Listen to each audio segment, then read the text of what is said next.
One of the most common conversations following the tragic passing of actor Chadwick Boseman revolved around the question, how do you tell children that the star of Black Panther is dead?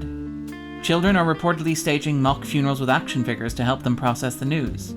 This is unsurprising to anybody who paid any attention to the release of Black Panther in February 2018. Black Panther was a movie that was always designed to speak to children, always cognizant of what superheroes meant to younger audiences. This is undoubtedly part of the metatext of Black Panther. The film's release was marked by reports of celebrities buying out screenings so that young African-American children would have a chance to experience the film themselves. As actor Octavia Spencer explained, these screenings allowed young black and brown children to see themselves as a superhero. There have been black superhero films before, from Steel to Blankman to Blade, but never on this scale, and never aimed at this broad an audience. To a certain extent, most superhero movies are aimed at children or teenagers. One of the reasons that Disney bought Marvel was to cement their appeal to teenage boys, unlikely to see movies like Tangled. There's a universality to the superhero template. Many classic superhero movies are built around the Campbellian narrative of a boy who journeys to adulthood, often in confrontation with a father or father-like figure. Quick sidebar here. Perhaps the modern superhero movie is a companion piece to the comedies of Judd Apatow. Films like Knocked Up and The King of Staten Island that focus on men who are legally adults having to grow up. The men who are making this journey to maturity seem to be getting older and older, particularly in the superhero genre. Mark Hamill was 25 years old when he was cast in the original Star Wars. In contrast, Robert Downey Jr. was 42 years old when he was cast in Iron Man. Chris Pratt was 35 years old when he was cast in Guardians of the Galaxy. Chadwick Boseman was 40 years old when he was cast in Black Panther. And perhaps most Apatowian of them all, Paul Rudd was 46 years old when he was cast in Ant-Man. Note to self, there's probably something in there. We might come back to that later. Chadwick Boseman plays T'Challa with a sense of childlike wonder and innocence. It's a truly remarkable performance. The actor sells Black Panther as a genuine coming-of-age story built around the character. It's notable that during his confrontation with M'Baku, T'Challa is called out as a child, an infant, a teenager playing at being a man. Earlier in the movie, T'Challa's reunion with his ex-girlfriend Nakia leans into the character's almost teenage insecurities. Just don't freeze when you see her. I never freeze. Did he freeze? Like an antelope in headlights. Still, more than any other film in the Marvel Cinematic Universe, Black Panther understands that it is going to be seen through the eyes of children. From its opening scenes, Black Panther is framed as a fairy tale. Even before the company logo appears, a child's voice is the first thing that we hear. Baba, Yes, my son. tell me a story. There's an understanding that what follows is that story being told by a father to a young son. Obviously the info dump that follows, but implicitly the entire movie itself. In the weeks and months following the release of Black Panther, as memes like Wakanda Forever became increasingly widespread, right-wing critics mockingly protested, "Wakanda does not exist."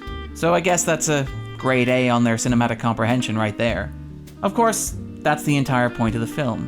Even within the world of Black Panther, Wakanda is illusory. It is introduced to the audience as a series of sand sculptures. It is hidden from the world, behind holographic walls. When Ulysses Clow describes Wakanda to Ever K. Ross, Ross is dismissive. That's a nice fairy tale, but Wakanda is a third world country. Later, when Ross awakens in the country, he asks whether he's been taken to Wakanda. Shuri sarcastically invokes the Wizard of Oz. Okay, is this Wakanda? No, it's Kansas.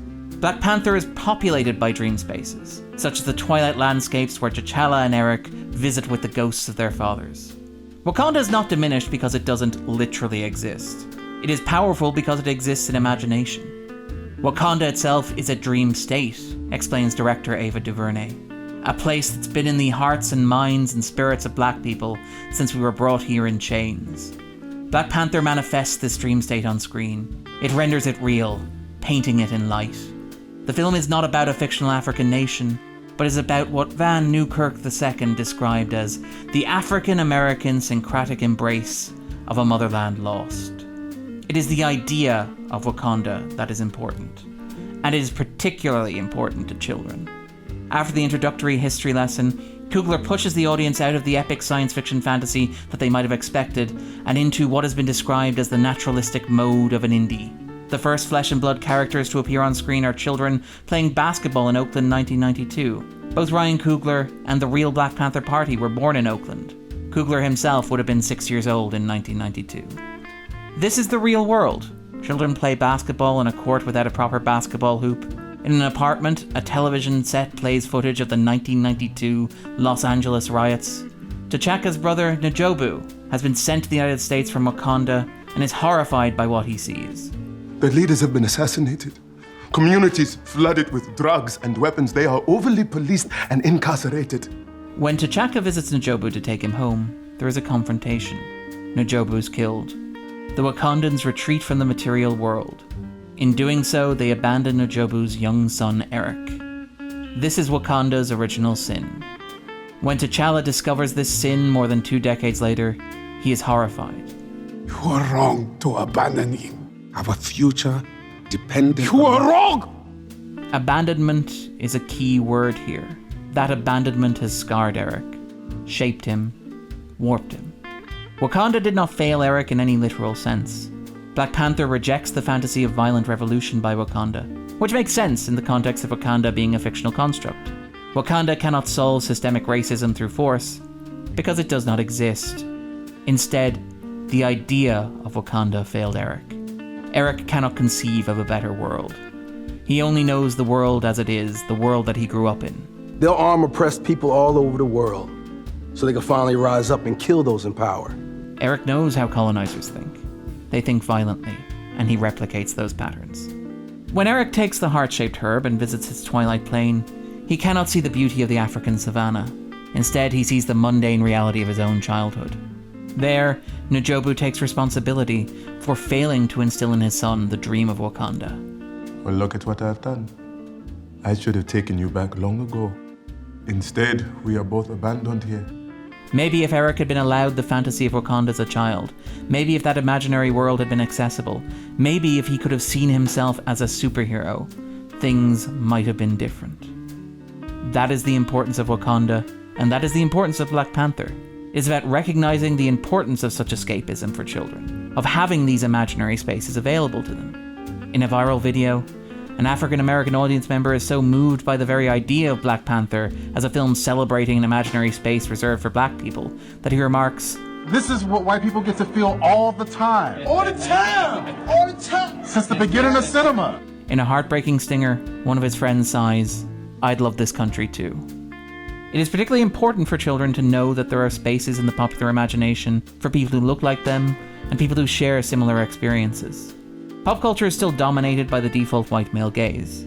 Women and people of color are still vastly underrepresented in film and television. It took the Marvel Cinematic Universe 20 films and almost a decade to build a film around a black superhero. Superheroes are a fantasy, and often a utopian one. At their purest, they allow us to see the best of ourselves.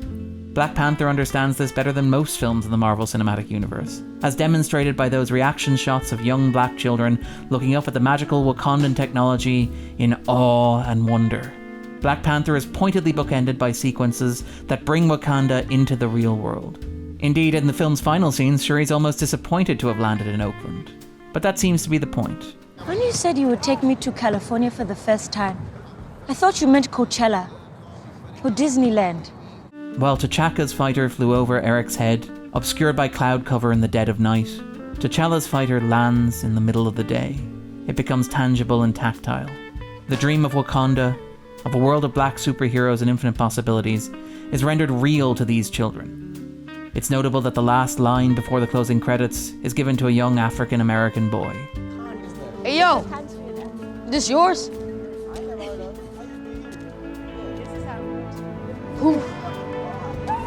Who are you?